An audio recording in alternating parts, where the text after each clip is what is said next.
Anytime I hear a manga announcement that it's going to be ending in about like 3 to 5 chapters, it makes me incredibly sad, especially if it's a series that I actively have been reading on a week by week basis for a while. And seeing this announcement from the, author's own mouth, basically saying chapter 154 will be the last chapter of the manga, makes me incredibly sad. There's many sources that's obviously covered this today, as you could see, and a lot of people are legitimately sad about this news. But at the same time, instead of this, we could be having like a zero progression series with 330 plus chapters with no character development to be seen, like Rent a Girlfriend. So, with that being factored into the equation, I think having a conclusion that doesn't overstay its welcome is the best, outcome we could probably ask for, unless we get like a part two of some kind that showcases like, Nagatoro and Senpai's, after story when they're together and potentially have kids, etc.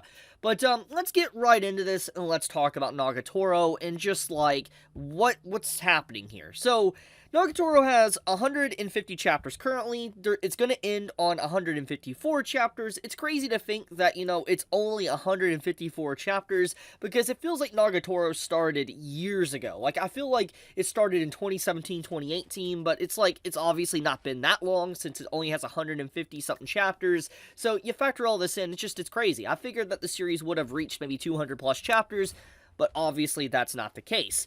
Now, with the recent events that's happened in Nagatoro, with like the drama between Senpai and Nagatoro, but also them getting together and having a romantic relationship, usually how these things go for romance or rom-com manga, when a character or characters get together and all that with their actual love interest and they admit their feelings for each other, they have their brief little conflict of drama, but they overcome it, usually the series is coming to a close. It's getting closer and closer to its final chapter. This is the typical formula of a romance manga or rom-com, and Nagatoro as a series has fundamentally always been just that. It has been a romance manga. It hasn't tried to break the mold. It's done things that are a little bit different, and obviously it hasn't overstayed its welcome to like 300 plus chapters, and fundamentally its conclusion was always going to be something more traditional, that when the characters probably admitted that they loved each other, it was going to reach its ending conclusion very quickly afterwards, which clearly is the case. And it sucks, honestly. It sucks that it's ending so soon, because as I've talked about in recent videos I've made about romance manga, is that I wish more romance manga explored the, after story of, the romance relationship, because there's just so much potential there, which is one of the big reasons why I've been enjoying Uzaki-chan so much, is because obviously besides them doing the deed, so to speak, it's seeing, them trying to come to terms with marriage, getting ready for marriage, potentially having kids, etc. And there's just so much that can be added on with a story if, for instance, we get to see their life of how they deal with having children, how they deal with a work life, having to do a job and coming home, etc. All these different type of things. And there's a lot of potential there for, a story to develop and give, characterization and stuff to different characters that are introduced in the work life, etc. And I feel like it's such a waste to see these stories not do that, because there's more than just, oh, the characters get together, let's wrap up the story. I would like to see more afterwards. Now, once again, getting back into the point, clearly Nagatoro is ending. Now, this does not mean that Nanashi himself, the author of Nagatoro, couldn't theoretically write a part 2. For instance, when chapter 154 comes around, when it concludes its, self, we might have a brief time skip, maybe seeing, the two characters, actually maybe it's still in a relationship in their high school days, or in their, let's say college days or whatever, and we get to kind of see them with kids or something.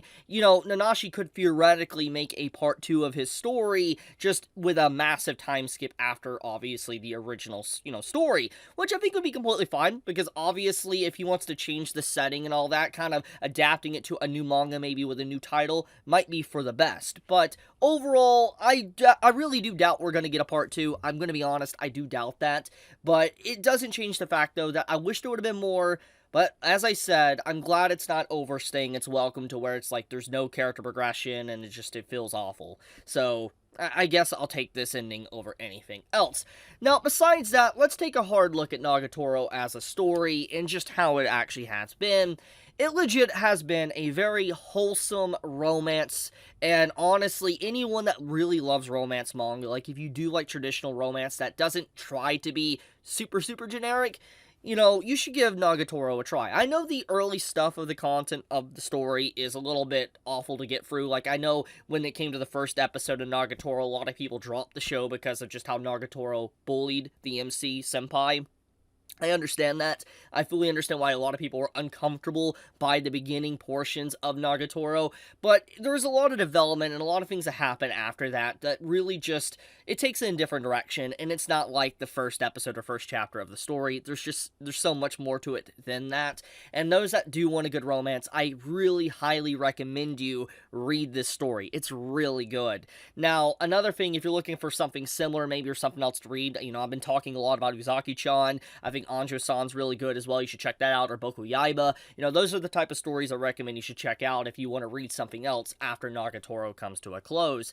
Now, anyways, with that being said, though, man, I didn't think I would see this so quickly. I mean, I knew that we were probably going to get an epilogue, but here it is. I mean, it's crazy to think that Nagatoro is ending before My Hero Academia. Like, that's a big thing that shocks me. Like, I figured My Hero Academia would have ended a lot longer ago, but Nagatoro, is ending before. That's also very shocking to me. No, I know they're two separate manga and genres, etc. Just, there's been a lot of stuff that's been coming to a close or wrapping up very soon, and just to see this, I figure we might have reached 200 chapters. But yeah, I wanted to talk about this because I know a lot of people have been enjoying my romance videos, like talking about different romance manga, etc. And I know this is not the best news probably to hear, but I still wanted to let you all know about it because obviously I know there's a lot of Nagatoro fans that love my channel, and I just wanted to share it with all of you. But anyways, you all have a fantastic day or night wherever you live. Be safe, stay healthy, and I love you guys. And, leave a like on the video if you enjoyed it. Chibi out.